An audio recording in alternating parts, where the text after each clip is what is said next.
ഷിബു മീരാൻ ഇന്ന് P V Anwar ഉന്നയിച്ചിരിക്കുന്ന ഏറ്റവും പ്രധാനപ്പെട്ട ഒരു ആരോപണം എം.ആർ. അജിത് കുമാർ കേരളത്തിൽ രാഷ്ട്രീയ അട്ടിമറിക്ക് ശ്രമിച്ചു എന്നാണ്.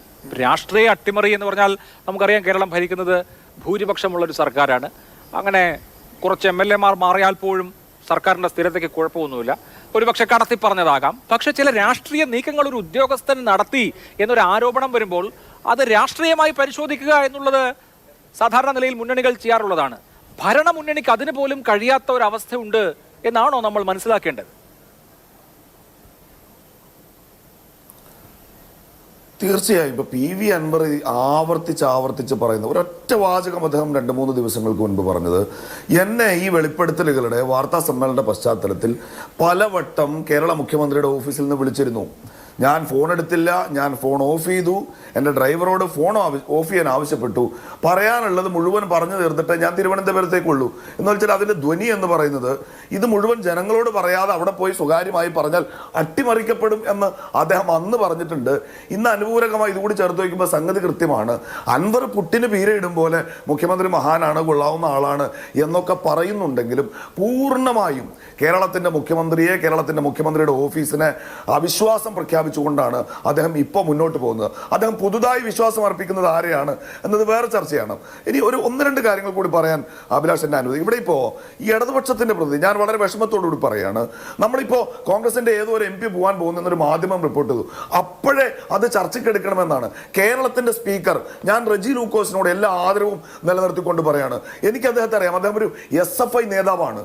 ഷംസീർ പ്രദാനം ചെയ്യുന്ന തലശ്ശേരി മണ്ഡലത്തിൻ്റെ വിളിപ്പാടകലെ അവിടെ തൊക്കിലങ്ങാടിയിൽ പുഴവക്കത്ത് ഒരു വീടുണ്ട് സഖാവ് റെജി ലൂക്കോസ്. നെഞ്ചു പൊട്ടിക്കരഞ്ഞുകൊണ്ട് അവിടെ ഒരു അമ്മയുണ്ട്, സഖാവ് KV സുധീഷിന്റെ അമ്മ.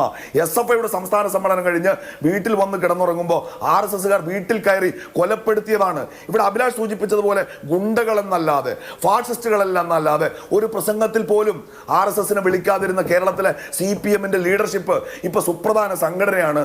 പോയി കണ്ടാൽ എന്താണ് കുഴപ്പമെന്ന് ചോദിച്ചാൽ നിങ്ങൾ നിലപാടുകൾ അടിയറ വെച്ച് കീഴടങ്ങിയിരിക്കുന്നു എന്നാണ് ഇതിന്റെ മലയാളം എന്ന് പറയുന്നത്.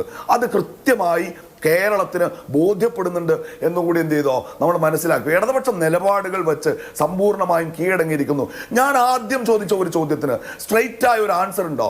ഈ സംഘപരിവാറിന്റെ കടന്നുകയറ്റത്തെ മുഴുവൻ ഇരട്ടച്ചങ്ങിന്റെ കരുത്തുകൊണ്ട് വാളയാർ ചുരത്തിന്റെ അപ്പുറം ഞാൻ തടുത്തു നിർത്തിക്കോളാം എന്നും പറഞ്ഞ് റീൽസ് ഇറക്കിയിട്ടാണ് ഈ വിദ്വാൻ കേരളത്തിന്റെ മുഖ്യമന്ത്രിയായത്. അദ്ദേഹത്തിന്റെ ഓർഡറിലെ ഒരു പോലീസ് ഓഫീസർ ഊഴം കാത്തു നിന്ന് RSSകാരനെ കണ്ട് ചർച്ച നടത്തിയതിന്റെ വാർത്ത പുറത്തു വരുമ്പോൾ ഒന്നങ്ങോട്ട് മാറിയിരിക്കുക എന്ന് പറയാനുള്ള ആർജവമില്ല.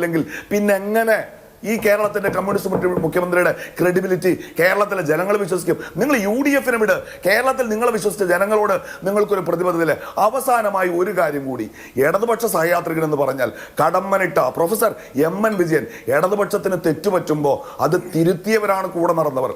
ഉളുപ്പുകൊണ്ട് പാർട്ടിയുടെ അംഗങ്ങളും സംസ്ഥാന കമ്മിറ്റി അംഗങ്ങളും ന്യായീകരിക്കാൻ വരാതിരിക്കുമ്പോൾ നിങ്ങൾ ഈ വന്നതിന് സഹയാത്രികർ ചെയ്യുന്ന ഈ പണിയുണ്ടല്ലോ, പാർട്ടിക്കില്ലാത്ത ഉളുപ്പ് പോലും നിങ്ങൾക്കില്ലാതെ പോകുന്നത് ചുടുകാട്ടിലേക്കാണ്.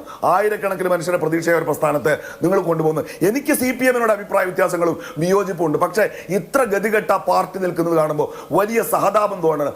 ആർജവമില്ലാത്ത ഈ നിലപാട് കാണുമ്പോൾ അങ്ങേയറ്റത്തെ സഹതാപമാണ് ഇപ്പോൾ എനിക്ക് CPM-ന്റെ നേതൃത്വത്തോടും CPM-നോട് തോന്നുന്നത്. അതിലപ്പുറത്ത് ഈ സഹയാത്രികരോട് തോന്നുന്നത്.